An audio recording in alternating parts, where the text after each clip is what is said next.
Simple is best, and taking easier approaches that work well is clever rather than lazy. For 4 decades, my gardening has not followed many of the rules that have been taught at horticultural colleges and recommended generally. I always search for a reason before doing something, and there are remarkably few good reasons to invest time and effort in digging and many other labor-intensive gardening jobs. I wrote this book to show you that no-dig is a highly practical, effective, achievable, and economical alternative to gardening methods involving soil cultivation. In the 1980s, when I started gardening, almost everybody was digging and experiencing sticky soil, masses of weeds, and time wasted on even more soil preparation, with no extra reward for these difficulties. I started to discover both organic and no-dig methods in 1981 after becoming vegetarian at university, which got me interested in nutrition.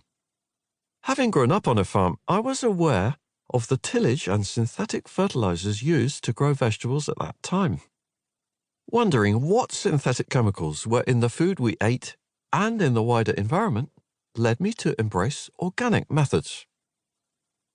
I became a market gardener in late 1982 with 6,000 square meters, 1.5 acres, of beds that I maintained by hand after rotivating the pasture. I erected a large road sign by my garden, which said simply, "Health from the land." I became aware of no-dig through writings in the Soil Association magazine and the work of Ruth Stout in the USA, who wrote about her no-work approach. Stout advocated mulching with hay, and I bought some old hay to cover my beds because I was afraid of weeds growing.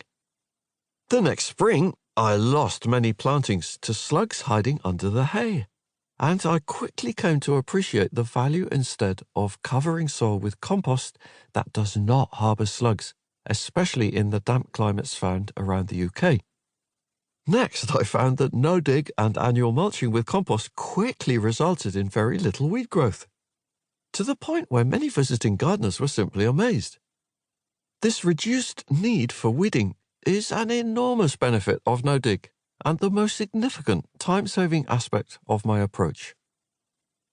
My current garden at Homeacres in Somerset has been created using no-dig methods since November 2012.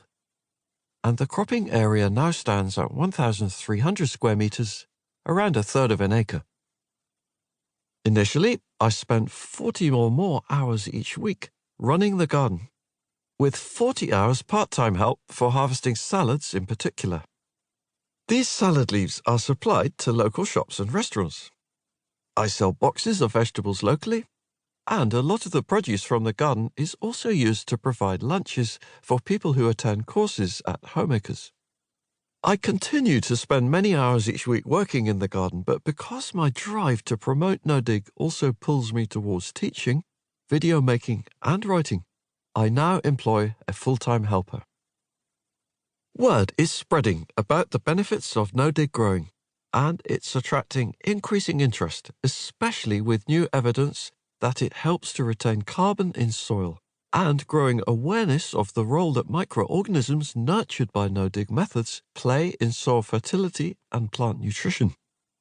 Social media has allowed me to reach a significant and continually expanding audience, and the positive feedback I receive from all over the world motivates me further.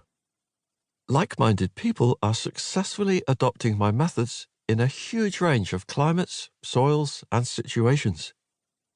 From single beds in urban gardens to community gardens, schools, and market gardens.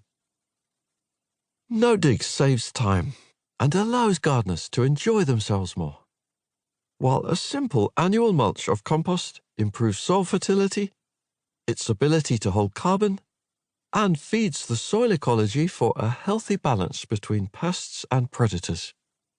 Best of all, this practical approach promotes robust growth of both vegetables and flowers, enabling you to grow a large harvest of super healthy food in a beautiful, sustainable garden with few weeds or pests.